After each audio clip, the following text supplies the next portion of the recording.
Over the last few months, I've used and abused my Regal Unlimited pass in the goal of catching every Oscar Best Picture nom before the big night arrives next week.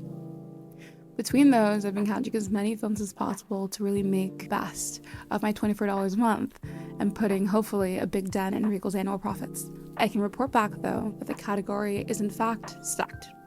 From Justin Triet's riveting and expertly crafted murder mystery with Anatomy of a Fall, Celine Song's deeply sentimental and heartbreaking work with Past Lives. Every film that I've seen so far, save Zone of Interest and Maestro, I'm getting around to those, has left an indelible impression on me that remained well after I left the theater, oftentimes in tears. And those tears were an incredibly common occurrence for me the last few months. I found that a large majority of the films that I've been seeing recently have been imbued with tragedy. And this is nothing new. Tragedy has been used as film fodder for as long as film has been an artistic medium. We love a sad story, and as humans, we are in many ways drawn to tragedy. Julie Exline, professor in the Department of Psychological Sciences at Case Western University, breaks the why of this phenomena down into 3 parts. 1. We are more vigilant of negative information. It holds more psychological weight, and this can be attributed to our evolutionary instincts. We want to be aware of the potential dangers and threats that surround us, so we hone in on problems in the pursuit to solve them, and in turn, preserve our survival. 2. Tragedies conjure excitement. High-risk situations raise existential stakes. And when we look back on these situations or envision ourselves in a tragic one, it brings about a sense of relief that we are safe. It's the same reason we compare ourselves to those we perceive as suffering more than us. It instills gratitude for our circumstances. 3. The Schadenfreude of it all. Schadenfreude is the experience of pleasure, joy, or self-satisfaction that comes from learning or witnessing the troubles, failures, pain, or humiliation of another. We can derive pleasure from seeing someone else experience pain or suffering, especially if we perceive that suffering as having been deserved, a consequence of a moral failing, or if we feel a sense of envy for that person. Furthermore, a study by researchers at Oxford University even found that watching traumatic films boosts feelings of group bonding and increases pain tolerance by promoting the production of pain-killing chemicals in the brain. Robin Dunbar, a co-author of the study and professor of evolutionary psychology at the University of Oxford, is quoted saying, "The argument here is that actually, maybe the emotional ringing you get from tragedy triggers the endorphin system. All of those things, including singing and dancing and jogging and laughter, all produce an endorphin kick for the same reason. They are putting the musculature of the body under stress."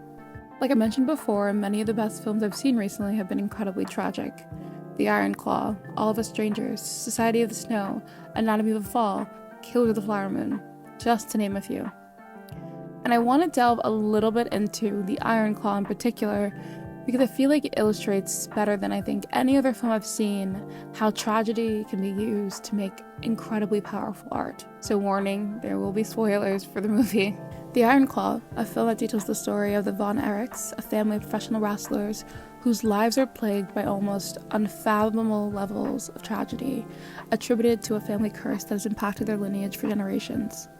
The director of the film, Sean Durbin, made the decision to not include Chris Von Erichs and his eventual death by suicide in the film. For context, of the 5 Von Erich brothers, only one, Kerry, remains alive to this day, and it is through his perspective we witness the death of the other 4 brothers, 3 of which, including Chris, end up taking their own lives. Durbin is quoted saying, "There was a repetition to it, and it was one more tragedy that the film couldn't really withstand. I honestly don't know if it would have gotten made." End quote. And there's something really poignant to his rationale that I want to unpack a little further. Tragedy is a rich and expansive well from which art is able to be extracted from. But we have our limits. There is a point when we are watching traumatic imagery where it surpasses the schadenfreude and enters the uncomfortable. And this isn't the most professional source, but I saw a comment on Reddit about the topic that I felt explains it really well.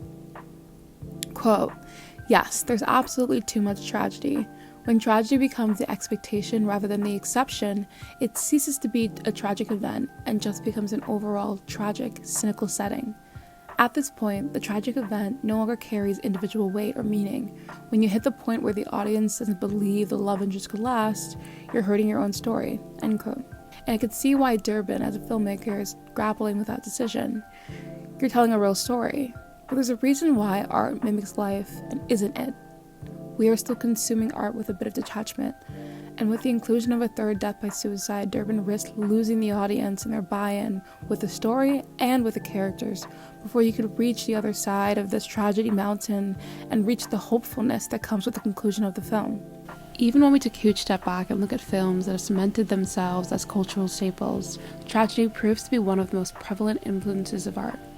Titanic, for example, stands as the only of what I would consider to be non-blockbuster action or animated films in the top 10 highest-grossing films of all time. And babes, Titanic and tragic romance are synonymous at this point, and the only challenge that I will accept is Romeo and Juliet, and they even give that a run for their money. And while this video has primarily focused on film, tragedy inspires art in every medium: music, traditional art, photography, literature. And I argue, and I think many would agree, that it will continue to do so for as long as humanity exists. We live tragic lives, people, unfortunately. And as long as there's trauma and pain and suffering in this world, there will be art to reflect it. And I think that, in many ways, is a beautiful thing. Thank you so much for watching the video. This is my first video essay, and I had a lot of fun making it. Hopefully, I'll be making a lot more. If you liked it, please like, comment, any constructive criticism, subscribe, and I'll see you guys in the next one.